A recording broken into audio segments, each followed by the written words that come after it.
These 25 mistakes have costed me crores. If I would have not done them, I would be 25 to 30% richer more. These mistakes look like small, but in the long term, they are really big problems. Now, depending on your scale, you can easily save 2 to 3 crores a month by avoiding these mistakes. Let me show you how.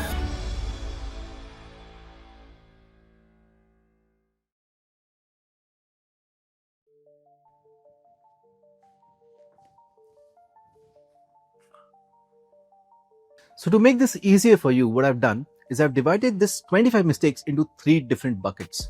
Mistakes that costed me around 5 lakhs, mistakes that costed me around 10 lakhs, and mistakes that costed me around 20 lakhs. Now, some of the mistakes are disturbing your focus. Some of the mistakes are tactical. Some of the mistakes are hardware based. Some of them are software based. All of them combined. Plus, all these mistakes I'm going to talk about are some mistakes which are costing me per year, some mistake costing me per month, some mistake costing me one time. You can judge it out yourself. The whole idea of the video is to tell out all the 25 mistakes and make you make the least amount of them so that you're prepared and you don't lose money like me.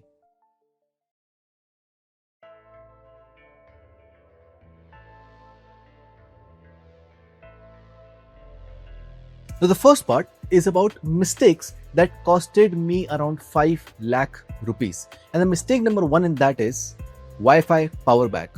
Let me tell you a quick funny story. I spent around 4.5 lakh rupees for a webinar in ads. And by spending that 4 lakhs, whatever it was, in a whole week, I was really excited for the webinar. Around 400 people will show up, around 500 people would show up. I'm excited. I'm sitting, I on the webinar, and I start taking the webinar. It's, I think, 1 hour I'm taking the webinar. The whole webinar was 3 hours long. And you know what happened? The light went off. The electricity of the whole area went off. And the moment that happened, the electricity of my house went off. And the Wi-Fi that was connected to the socket also went off. What happened? I lost 4.5 lakh rupees. The reason I lost that money is because I did not had one thing. It's called as a Wi-Fi power bank. So what you need to do is go on Amazon and buy this 2,500, 3,000 rupees thing which is called as a Wi-Fi power bank, which you attach with your Wi-Fi by just one wire. And now what happens is it acts as a power bank for your Wi-Fi. So if the electricity goes out, the lights would be off, but the Wi-Fi would still be working. Now in my case, what happened was the webinar got shut. My phone was already dead, so I was not able to connect the hotspot as well. And the light came after half an hour. And I tried to figure out get another phone, do everything in my possible, but I just lost it and the whole webinar went off and I lost all the money because I was not able to recover anything. Now you need to understand one thing, that is precaution is better than cure.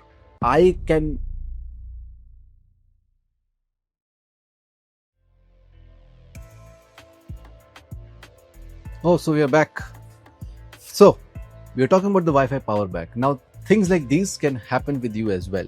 And when they happen, you can lose a lot of money because you must have spent that money or energy or effort into getting something done. But because of some unplanned circumstance, you can lose all of that. So one thing you can do is get a Wi-Fi power bank as soon as possible. Once you've made a little bit of money, get an inverter in your house as well. I'm in an Airbnb which does not have an inverter. Mistake number 2, getting a HR. One of the things I did in start of running my company was not get an HR because I was technically conjuice. And when I did not get an HR, I used to take 10, 20 interviews. After taking those 10, 20 interviews, I used to select 1 or 2 people. From that, I used to test them for 3 months and then get to find out that they're not the right fit. There were 2 problems in that. Number 1, I did not know the right procedure of hiring a person from A to Z. And number 2, I'm putting my own time. So if each interview is taking half an hour and I'm putting 20 interviews on the line, I'm putting 10 hours into that.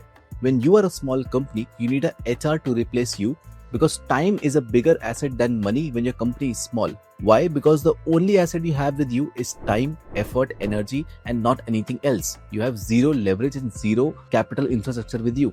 In that case, when you get an HR with you and you spend that money, all the interview process, all the human resource problems go away because that HR knows how to solve that problem. If I would have got an HR, let's say at 50,000 a month also, at that time, that HR would make sure that he or she is hiring right people at right time having a full pipeline of talent, and we can scale faster now because I know I have the talent ready with myself. Most people never ever hire a HR in their company because the business owner thinks I know how to hire the right people. But you don't, because you have not practiced it for 10 years. There are people who have experience of 10 years who have just done one thing, which is hiring and firing and managing people. So trust them, hire them, and ask them to do the job rather than you doing it. If I spend 10 hours in hiring one role, then I'm spending, let's say, 50 hours in hiring two roles. In those 50 hours, I would have taken 50 sales calls and converted 5 people for ₹1,00,000, that is 5 lakh rupees. And that is bringing 5 lakhs in while spending 50,000 on HR. My time to money ratio should be really high when my company is low. So if you don't have a HR, get an HR. Point number 3, using an iPhone for a year. And I know I can be very controversial over here because a lot of people love iPhones, but I hate iPhones, and that's why I would recommend you to not use iPhones. There are multiple reasons for it. Number 1, if you have an iPhone, you need the whole ecosystem with it to make it work really smooth, which a lot of people don't have because your iPhone itself is on EMI, so forget about the whole ecosystem. Number 2 is that using iPhones, you cannot use certain apps that are only available on Play Store, such as boards, such as quick types. There are multiple things that only Android provides and Apple does not have, due to which the daily operations that you do on your phone is not that efficient as of Android. If I'm sitting on my Android phone and I can do, let's say, 20 tasks in 30 minutes, it would take me in an iPhone 15 to 16 tasks to do that in minutes, right? So if you compound that for a year, you would see that you lose a lot of money because you're not efficient on your phone. So I used Android, then I thought iPhone might be good, so I went to an iPhone for a year, and then I came back to Android because I understood it's not that efficient as my previous phone was. Number 4, ordering a dongle late. Now a dongle is basically a simple USB device that you plug into your laptop to get the internet connection done. When you will run your business, you'll have a lot of meets, you'll have a lot of webinars, whatever. And you'll be traveling as well as you grow your business because you're going to do multiple meets, do events, whatever. In that cases, a lot of times you would be relying on the hotel Wi-Fi to do your webinars, meetings, or whatever it is. And a lot of times it is not as good as or not as consistent as your regular home Wi-Fi. And for that reason, I did not know this dongle thing existed, due to which I never bought it, but I would have lost easily around 5 lakh rupees because I did not bought it earlier. My take to you is just buy that 5,000 rupees piece, a dongle, so that you can have a proper internet connection. Anywhere you go, you're on an airport, you're in a hotel, you're in a restaurant, you're in a cafe, wherever you are, you can just plug in your dongle and you get your internet back. Number 5, get a chef or a maid. Now, if you're living with your parents or living with your family, my number 1 suggestion would be get out as soon as possible, because to build a business, when it is a startup and you want to build it to a big empire, you can't do that while doing household chores. So the first thing is get out of that and live in a separate place, right? You can be just, let's say, 2 minutes drive from your family. That is fine. Like in my case, the place of work that I used to work was like 2 minutes drive literally from my parents' home. But I used to live separate because I need to get the work done. I cannot do the work on their time, as per their routine, as per their knowledge, as per their systems. I need my own systems, so I need to live apart. But in case you feel like that they would need your support anytime, then you live nearby, as I used to do.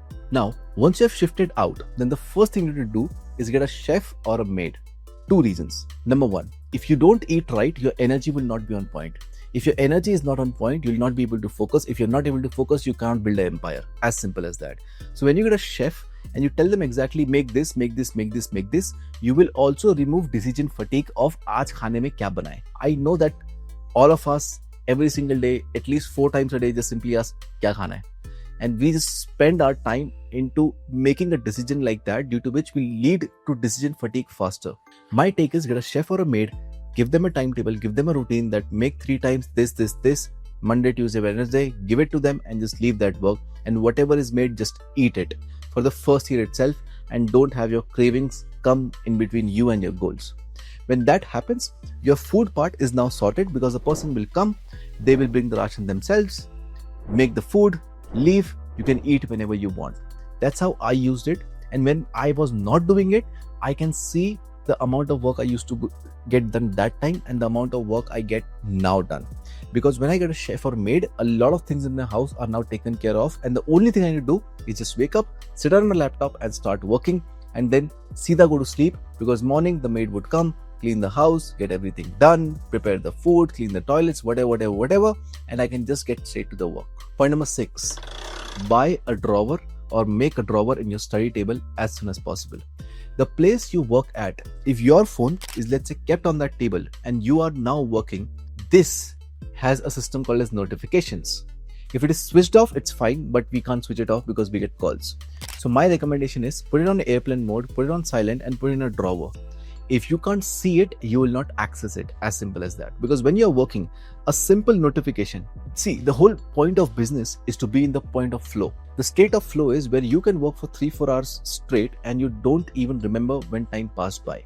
That state is what creates creativity in you, and that creativity leads to create products, marketing, sales, HR, operations, everything in your company that is on the toppest level. If I'm writing a script of this video, I'm in my flow state. Like in 4 hours, I'm typing straight for 4 hours straight, and I'm just thinking and putting my notes down. In that process, if something happens in between and I get a distraction, my flow state is gone. And the moment that is gone, I cannot get it back soon enough, and I need to wait for another flow state to come to get my work done again. So you need to put your phone in a drawer or in a different room and then start working, because when you do that, you will not get any notifications. Turn off all the notifications on your laptop, have a single tab, don't open 6 tabs, have a single tab, single window, and just keep on working and keep on doing that work, because that flow state is very rare. It does not come every day. It comes like maybe once or twice in a week, and you need to take the full leverage of it, because when it comes, you can create the most amount of income, you can create the most amount of I would say quality work in that amount of time. Number 7, invest in your workspace. And I don't mean aesthetics, I mean comfort. A lot of people try to have, that dim light and that fancy lighting and that fancy, 6 screens setup and all of that bullshit, and just try to feel productive over that. But I don't feel that's the best way to do it, because when you have 6 screens, you're literally multitasking. Not a good idea. If I talk about my workspace, I have a simple table, I have a keyboard, I have a laptop stand, I put a laptop over there, I attach a keyboard with that, I have a mouse, and it's done. That's it. And I have a gaming chair. So the reason I do that is because I want maximum comfort. If I have comfort at the place I'm working, I would like to spend more time over there. Imagine I give you a bed, but that bed is the worst bed in the world. Would you be able to sleep over there properly? Would you like to spend more time on that bed? No, because it's not comfortable. Similarly, your workspace. If your workspace is not comfortable, you would not feel like working over there more and more. That's why make it comfortable, not aesthetic. If it looks the worst in the world, I'm okay with it, but you should feel very comfortable inside you while working over there, because that is going to create the real quality work from you. Number 8, you are investing in your tools by making your workspace comfort, getting good gadgets, etc. But you also need to invest in your team's tool. Now, one mistake I did, a funny story, in which I hired a video editor. I used to pay him like 40,000 rupees a month, right? Used to really edit like great videos, right? So I used to give him like 5-6 minute videos and he used to edit them. Now, that 40,000 rupees salary, I was expecting like you edit like 1 or 2 video a day, so that I get like 30 to 60 videos in a month and my work is done. That's what the whole idea was. 6 months passed by, but the person was not able to ever achieve the 60 video mark. And I was like, how is this happening, bro? Like, you are working all day.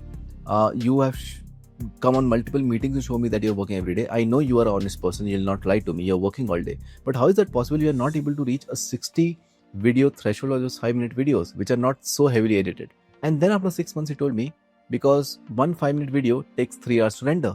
I'm like, and what is your RAM? He's like 4 GB. I was like, just because I did not invest, let's say 60 or 70,000 rupees in a good laptop or buy him extra RAM, he was taking 3 to 4 hours to render a simple 5-minute video, due to which I am taking that productivity cost on me and my company suffering.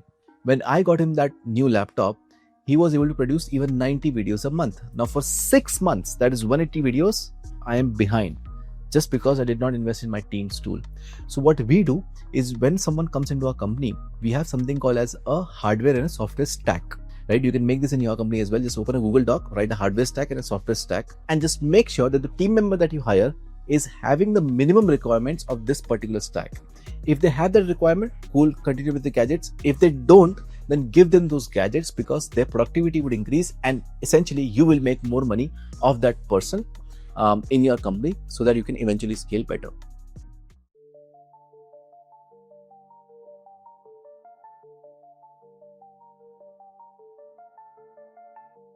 Now I'll cover all the mistakes that I did that costed me around 10 lakh rupees. And the first mistake I did was thinking that agency is the answer. I see a lot of business owners struggling with this idea of, oh, I don't have a good agency, that's why my business is not scaling. And what they do is they 3 months try agency, then change to someone else, then change to someone else, then change to someone else. And this can be a content agency or an ad agency or any agency that you hired. Now the problem with this is, if you think that agency is the answer, yes, agency matters. Yes, it matters 20%, but it is not the 80% of the game. The 80% of the game is your business model. My ads is ran by a 18-year-old kid who has a team of freelancers. My ads, like the one who scaled through the roofs, his ads is run by a 17-year-old kid. To just prove you one point, that ads, agency doesn't matter. It's your business model that matters at the end. If your agency is just a little bit creative, knows how to plug and play the ad manager really well, and is on their foot all the time, I think you've got a good agency and you don't need to change. The only reason you change your agency is when they can't give the throughput that you want and they're not on their foot and they're not treating your business as their business. In only that case, I feel you should get to a new agency. But otherwise, you just need to have one agency, and that one agency can get you to multiple scale. If you change it too frequently, it would not give you good results. Agency is not the answer. The problem is you. The problem is your business model. The problem is your conversion rates. The problem is your price points. Focus on that, and then any amount of CPA would not matter. Why? Your average order value is high enough to kill off all the CPAs that come in your way. Mistake number 2, negotiating on brackets, not as a whole. And this is one of the biggest mistake I did, which costed me around 10 lakh rupees. And whenever you're trying to have a vendor or an agency or anyone, you try to negotiate for prices, right? Now, one of the mistakes people do is they do bracket wise negotiation, which is like, if you do X, I'll pay you this much. If you do Y, I'll pay you this much. If you do Z, we'll pay you this much. And this is called as a bracket wise negotiation, in which you divide into brackets and then you get the price up and down as per your need. But I feel that this thing really works out well when you don't want to succeed. Because if you said that Z is the biggest goal and if you achieve over there, I'll pay you this much extra, that does not work out well. Why? Because number one, if you succeed, there's a dilemma that you need to pay more. So your brain goes opposite. And number two, you're actually losing more money in that deal. So instead of that, what I feel is you should negotiate as a whole. Instead of dividing into brackets, just take that as a whole and negotiate it over the whole price, so that you can get a better deal for yourself and you can save some money over there. A simple example of that would be, let's say I have an ad agency. I simply say that if I want 1 lakh a day, you charge me 15%. If I'm on 2 lakh a day, charge me 12. If I'm on 3 lakh a day, charge me 10%. Now 3 lakh a day is really good scale. And over there, I'm paying them 10%. But 3 lakh ka 10% is 30,000 rupees a day. And 1 lakh ka 15% is 15,000 rupees a day. From here to here, I'm technically paying them double. But if I negotiate on a whole and I simply say that, see, instead of dividing into brackets, let's do a simple deal of not 15%, but let's negotiate over 12%. Now, if I'm on 12% fixed, I'm paying 12,000 over here, I'm paying 36,000 over here, in which the average, when I'm succeeded, is still lesser. Number 3, getting an ops manager. Ops manager is basically an operations manager whose work is to sort your operations out. If you delay in hiring that ops manager, then you are not a CEO, my friend. You are a COO. That means your job is to handle day-to-day operations, not become the executive officer of your company. So in my perspective, what I would recommend to you is get an ops manager as soon as possible and give them all the day-to-day admin operation tasks to them, so that you can focus on growth of the business and not daily to daily operations. In my company, we had ops manager first as Somesh and then later Bhavdeep. And now Bhavdeep work is to do a morning call, then an evening call, then see their attendance, KPIs, like all that part. And I don't need to go over there. I just need to go in the market, crack deals, get money in the business, growth hack the business, and not sit and see if my attendance of the employees was proper or not. Number 4, OBC to LPV ratio ignorance at scale. Now, OBC to LPV is a metric that most people never track in their life, and that's why they lose a lot of money. Well, the full form of that is outbound click to landing page view ratio. That means the number of people who click on your ad to the number of people who reach on the landing page matters a lot. I am 99% sure that if you check your numbers, you would be 50 to 60%. That means if 1,000 people click on your ad, actually 600 are only reaching your landing page, due to which the 400 people traffic you're losing massively. If you increase that by just 5%, you'll be able to get 50 more visitors every single day on landing page, hence get your CPA down, hence get more conversions and increase your business faster. When you're on a scale of, let's say, 10,000 visitors a day, 5% matters a lot because that is 500 people. And out of that, even if you convert, let's say 10% is 50 people, imagine 50 front-end sales extra because of one metric. So the metric is called as OBC to LPV ratio. Basically, your landing page is not loading fast or having multiple problems, due to which the OBC to LPV is bad. To calculate it, you just take the number of clicks that come and number of landing page views that has come, divide those and multiply by 100, you get a percentage. That percentage should be, as per my experience, above 75%. If not, change your server, change your domain, change your website hosting, change your landing page tool, whatever you can, but get that above 75%, because if you do that, then your OBC to LPV is on right metric and you'd be able to scale faster and lose less money. The problem with me was I never thought about this number. And one day magically, I just saw that my bounce rate was 40%. I was like, 1 minute, I'm running ads, targeted traffic to my website. How's the bounce rate 40%? And then I discovered this metric called OBC to LPV and I was shocked because mine was 60%. I was using, I think, WordPress earlier, and then I shifted to System.io. And the moment I did that, it went to 75%. I was on a 3 lakh per day scale. You can imagine the numbers. Instantly, the ROAS of the funnel was, I think, 2.5 went to 2.8. So I'm making 0.3 ROAS more on my money just because of changing a tool. And this would be happening with you as well, so check that out. Mistake number 5, keeping things in head and not on paper. And this actually loses a lot of money. I'll tell you why. When you are trying to scale your business, you do a lot of meetings. When you do a lot of meetings and you don't take notes, you forget what you said. And this happened with me where I lost 10 lakh rupees, and here's the story. I was on a sales call, and it was a morning sales call around 10 a.m. So I took the sales call, and the deal that we negotiated was that you pay me 10 lakhs upfront and then 10% of your profits for the next 3 months. That was the deal. And then I took more sales calls. The day ended around 8 p.m. I remember, I need to send an email to that person to finalize the deal and whatever. So I'm writing the email, and in that email, I forgot to mention that I also charge a retainer. So I only said 10% of profits, not 10 lakhs. So I forgot the 10 lakhs part and I only put the percentage. Now the other person was not good with ethics, and that's why he did not also remind me that thing. Or might he have forgotten, I don't know. But the deal went off. In 3 months, I made good money because I made good profits with that person. But after 3 months, 4 months, one of my team members who was sitting in that same room, remember the conversation, and he said, didn't you ask for 10 plus 10%? I was like, oh shit. And then I realized I have charged less. I called the person back. I said, this was the deal. You need to pay me 10 lakhs more, blah, blah, blah. And he said, Himanshu, the deal is deal. You sent an email as well. You confirmed me. I did not send the email, blah, blah, blah. The 10 lakhs never came, short story. But what I understood from that is I need to put everything on paper. The moment the meeting is done, I need to put it on paper so that I can forget about it and go to the next thing, and I don't do these mistakes. Because understand this, when you're on scale, one deal is of lakhs, and just a here and there, and you lose all that money, right? So put everything on paper, because paper is less expensive than the amount you charge.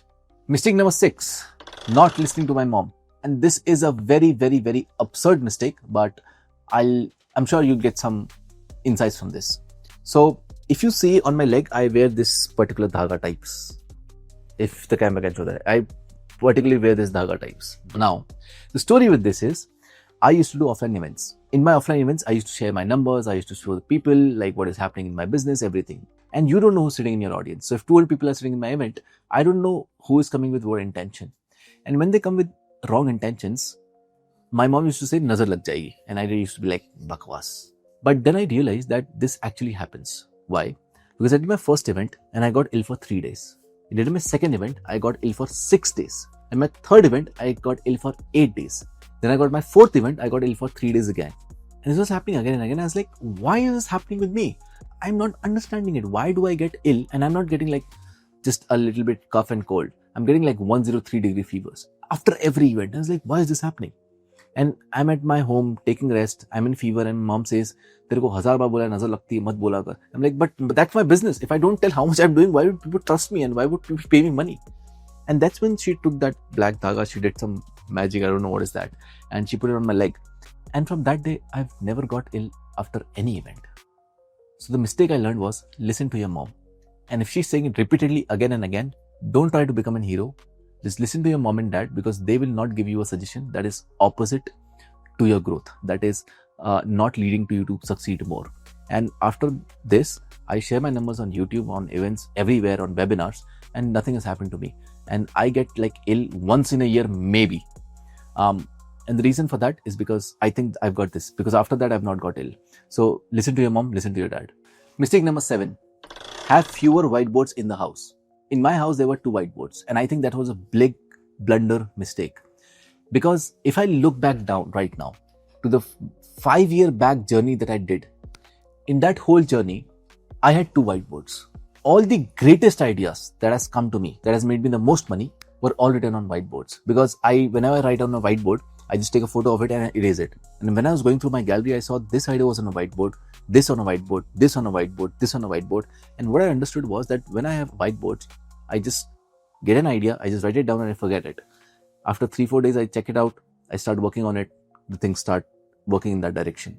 I feel that it was one of the biggest mistakes to not have more whiteboards in my house.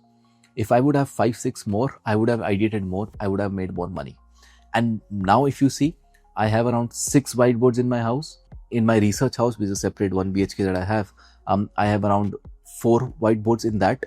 And over there I have, and both of my houses, I have around like 10 sticky notes everywhere in the house, because I don't know when I can get an idea, but I need something to write it down.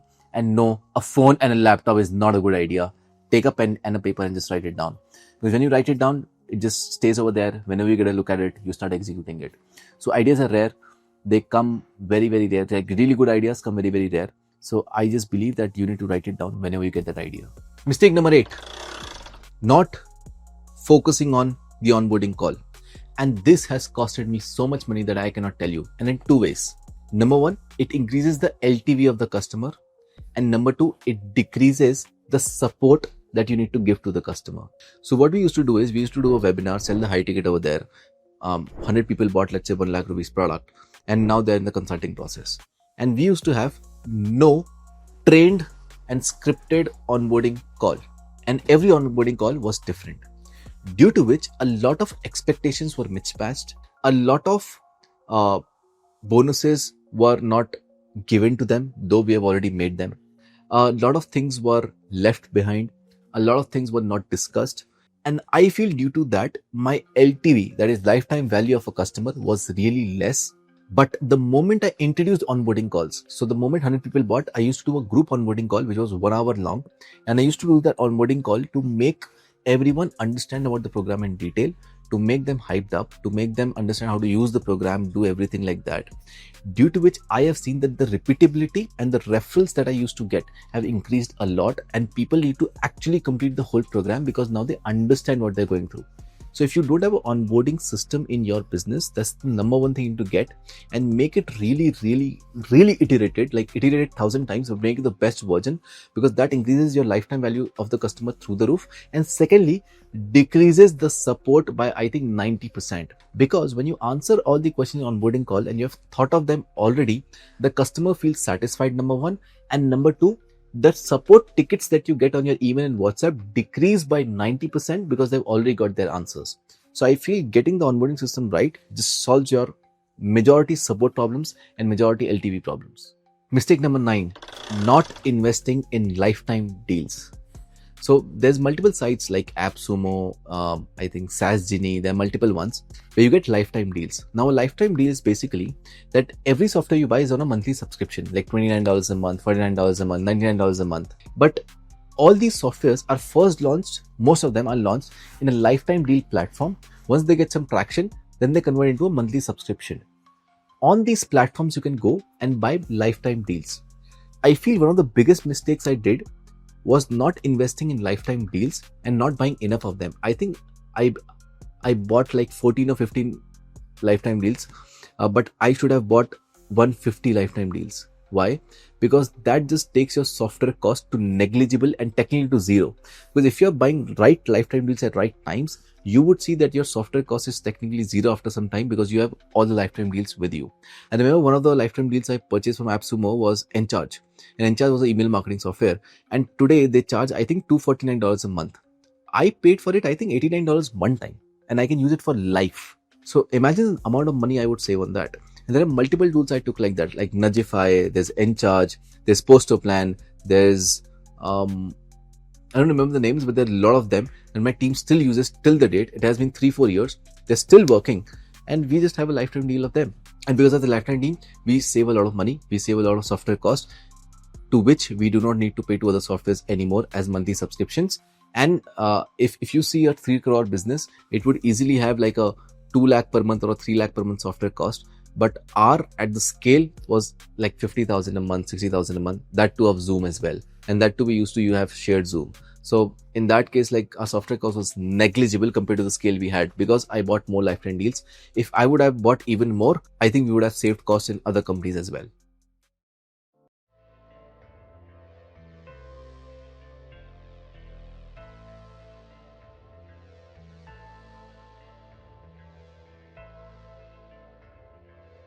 Now, these are the mistakes that costed me 20 lakhs around and how you can avoid them. Number one was employee versus vendors. A lot of time I see business owners confused between should I hire an employee for this work or should I hire a vendor? I always use the vendor first approach, in which I feel that for anything that you need to get in the business, you should have a vendor for it and not employees. Unless and until you have reached a high scale in your business and you feel like you want everything in-house. See, vendors will cost you for more money for sure. But in the start, having them is much more fruitful because you can cancel them anytime. So let's say for my ads, I have an agency and I have an in-house team member. If I'm starting my ads and I'm running my ads, I can say the agency after 3 months that, hey, I'm stopping my ads. You can stop the work. Thank you so much. Bye bye. Take care. I'll reach you after 3 months. And they will be okay with that. But to an employee, I cannot say like, oh, 3 months ago you were hired. Now you're fired because I'm stopping ads. Because you need to pay that person even if the person is working or not, since you've hired them on your payroll, because there are notice period, multiple things, clauses, etc. etc. So in that case, it creates a problem. But in vendor first approach, you never have a liability of staying with someone because you can cancel the contract anytime. That's why when you are in the starting position of the business, just get more and more vendors and don't try to fix it with employees, because your employees would not be trained, would not know the whole process, would not might even get the result. But vendors know what they're doing. So get vendors, get agencies, ask them to get the work done. Your work is done, you can cancel with them anytime you want and you can get an in-house team whenever you want. One of the mistakes I did was create a employee heavy business, not a vendor heavy business in the start, due to which when we were going through ups, we were fine, but in the downs, I still need to pay salaries even if I don't have the money. So my profits was like really less in the business that time. But as we go back up again, it was normal. Then again, when we are down, then it was like a problem again. So this kind of a roller coaster creates like a stress in the business owner's head, which I feel should not be there, because when you have vendors, you can simply say, hey, the next 30 days will not work, after that will work. And they'll be completely okay and they'll not charge you for that 30 days. But after that, you again start, then you again pay and you get the work done. So you'll have less stress and you can manage your cash flow more properly. Mistake number 2, having a single Wi-Fi at the place of work. When you have only one Wi-Fi at the place you work, in your office or whatever it is, then there's a very high chance that it will go through, some ups and downs, fluctuations, whatever. And whenever you're in a flow state and something like this happens, your focus is disturbed and now you can't work. And after 15 minutes, the Wi-Fi would reboot, get back to again, but now your flow state is gone. That flow state comes like 1 or 2 times in a week in a good luck scenario. And that's why I feel that it's one of the more rare cases that creates quality works. That's why you should preserve that flow state and not have any disturbance in that. And in my home, I have like 3 Wi-Fis. Just so that if one gets over, I can just connect to a second one and get the work going on. Because I don't want any interruption in the work I'm doing when I'm especially in the flow state. Now, this flow state is not only of the business owner, but also of the team. So let's say you have 10 people working at your office. If 10 people flow state comes, let's say once in a week, that is 10 flow states a week you are getting. If 3 of them get disturbed, you just lost a good amount of quality work that would have been done, a good amount of productive work that would have been done, just because you have a single Wi-Fi. And we live in India, guys. Like, data is the cheapest over here. Use it as much as you can. Mistake number 3. I started investing really late because I understood the concept of cash reserves very late. What I thought was, let's say I make 5 lakhs in a month, I'll put 1 lakh into investments and 4 lakhs I'll use for whatever. But that is one of the worst formulas I can go through, and I realized it later because I realized the concept of cash reserves later. Cash reserve is a concept where you get a psychological benefit as a business owner because you have cash in your bank account liquid. I had a cash reserve of, I think, 2.5-3 crore into IC operations account liquid apart from investments when I was on scale, just to get a psychological benefit. That is, 3 crore pada hai, kuch galat ho nahi sakta. I can take any risk I want.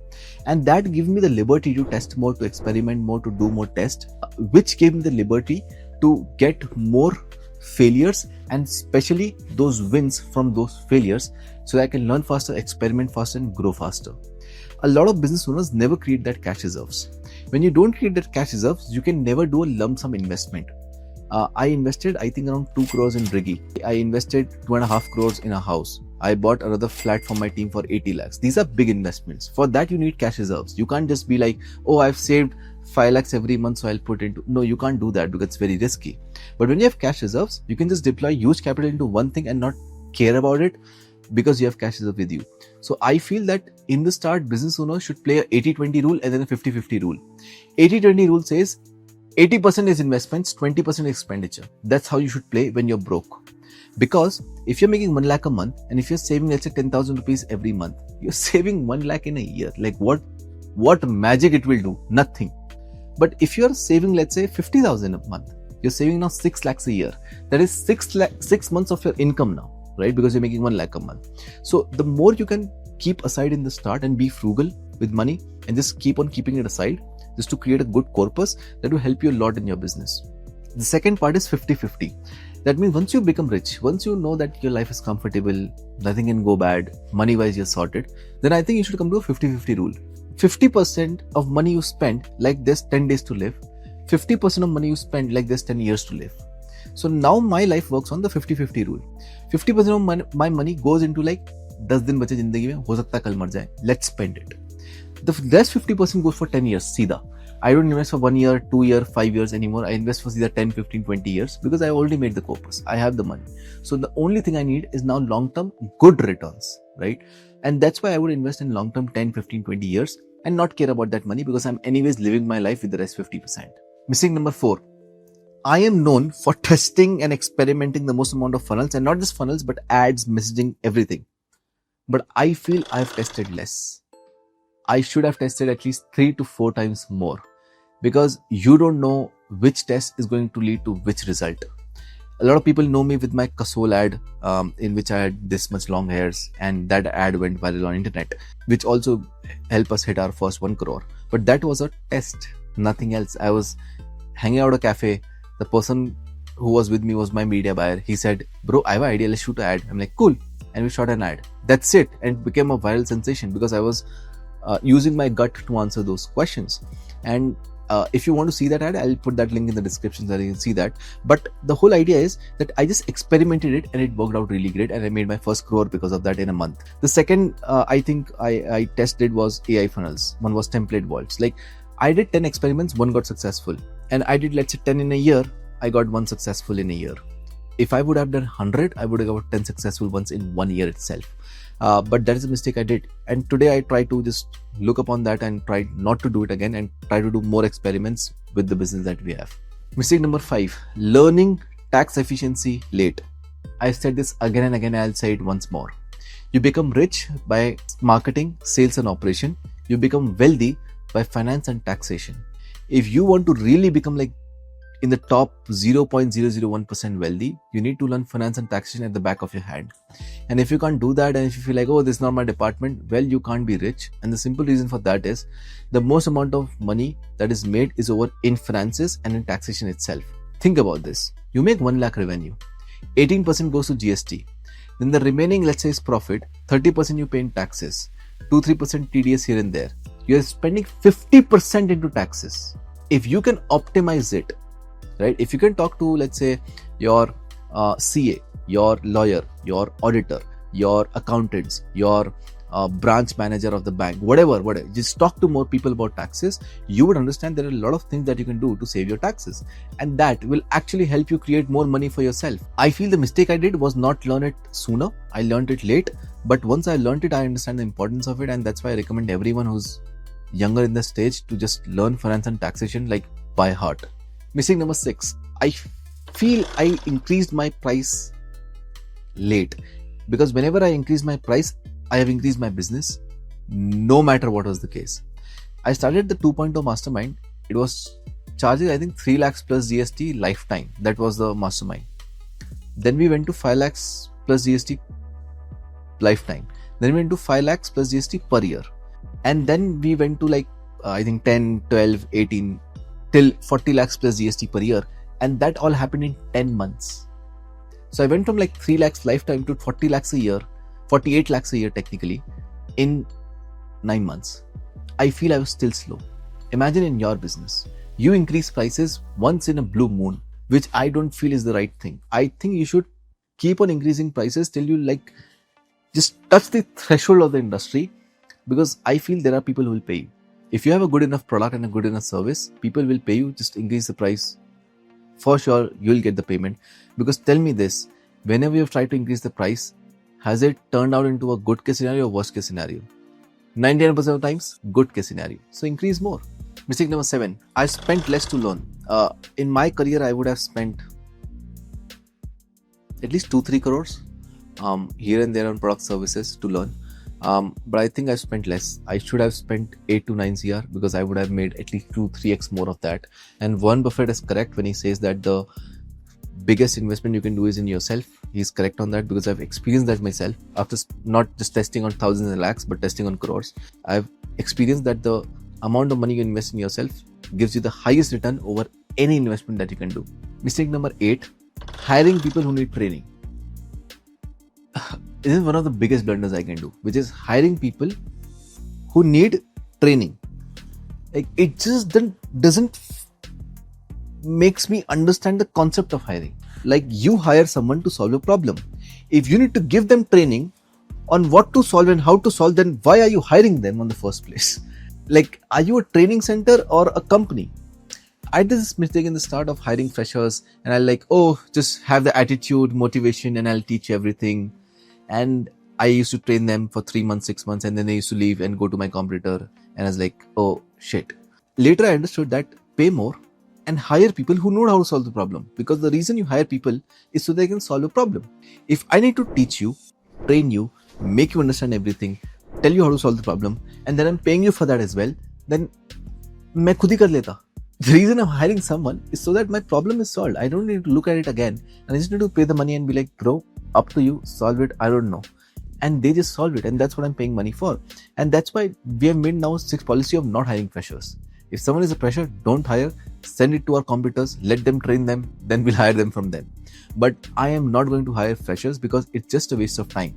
Yeah, we run internship pools in which we hire like 20-25 people at once, give them internship for 2 months, but they're interns, they're not employees. We are very clear on that. And we give them intern-like work only. We don't give them complex problems that our team and employee solves. And that's why what I've learned is just hire really good quality people who know how to solve the problem, and don't become a training machine or training company for them. Mistake number 9. I feel if you can get good at strategic board games, it is an unfair advantage in business. I'm a national chess player. I know Sudoku really well. I know checkers really well. I think all these games have helped me a lot in my business journey. Like, by the age of 26, I have an empire of crores. I have a liquid net worth of crores and an asset net worth of crores, like whatever you want to call. But the reason I was able to build all of that from scratch is because I was able to detect patterns, logically deduct a problem and solve it, create more solutions on the same problem, due to which all of that combined, I was able to build a big business for myself. And I feel the same, that anyone who's starting should be good at strategic board games. Not compulsory, but I feel if you are good at them, you're able to put that over somewhere else as well. And you might have heard this, which is the way you do anything is the way you do everything, right? So if you're good at logically solving problem at a board game, you will become good at solving logically a problem in real life as well. So I feel that I've done less chess tournaments and I've played less chess, but I would have done that more. And I'm recouping that mistake by playing chess more these days. And I just try to become better and better and learn more strategic board games so I can use that in life. So I hope you like this video, and if you like this video, please share it to your friends who might be doing these mistakes or might do these mistakes. Hit the like button, comment, and let me know the favorite part or the favorite mistake that you liked, and you will not repeat it again and you will not do that again. If you have taken your notes, share that in the comments as well so that other people can get help. Now, if you have found me for the first time in life, I would ask you to go to my channel, view all the videos, check out more content. If you like this one, you'll like all of them as well. Thank you for watching this video, and I'll see you in the next one.